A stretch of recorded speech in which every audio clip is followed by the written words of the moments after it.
Quand j'étudie les discours concernant les élections législatives, euh, je vois une certaine forme d'incohérence dans les discours de ceux qui prétendent aboutir à la cohabitation.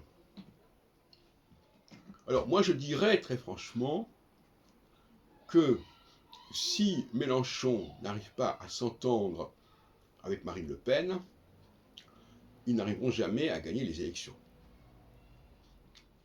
Une coalition ne pourra fonctionner que sur ce mariage entre Mélenchon et Marine Le Pen, sans parler de Zemmour, bien sûr. Et il faudrait un penseur, un politique qui soit capable de concilier les deux. Alors, certains diront c'est inconciliable. Moi, je ne crois pas que ce soit inconciliable. Parce que, de mon point de vue, il y a énormément de points communs entre Mélenchon et Marine Le Pen. Ce sont tous les deux, d'une certaine manière, des démagogues, qui tous les deux croient, dur comme fer, au référendum, à l'élection au suffrage universel, etc. Ils ont beaucoup de points communs. Alors que sur la question de l'immigration, il n'est pas trouvé d'accord, on pourrait en discuter. Mais en dehors de ce clivage-là, cette pomme de discorde-là, je pense qu'ils auraient tout intérêt à s'entendre.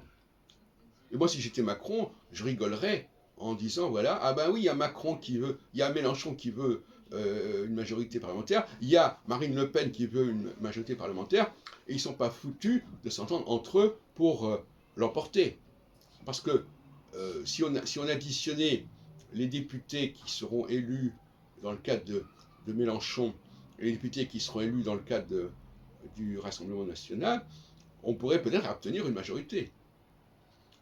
Voilà ce que je suis en train de dire. Alors, il faudrait quand même essayer de dépasser les clivages. Pour moi, les deux extrêmes, par beaucoup de côtés, se rejoignent. Et d'ailleurs, en Israël, par exemple, pour ne citer que cela, pour se débarrasser de Netanyahou, il a fallu aussi trouver des choses de ce genre, y compris intégrer dans le gouvernement un parti arabe, etc. Donc, être capable de faire cohabiter, avant de parler de cohabitation par rapport à Mélenchon, il faudrait déjà que les deux extrêmes gauche et droite arrivent à cohabiter entre elles.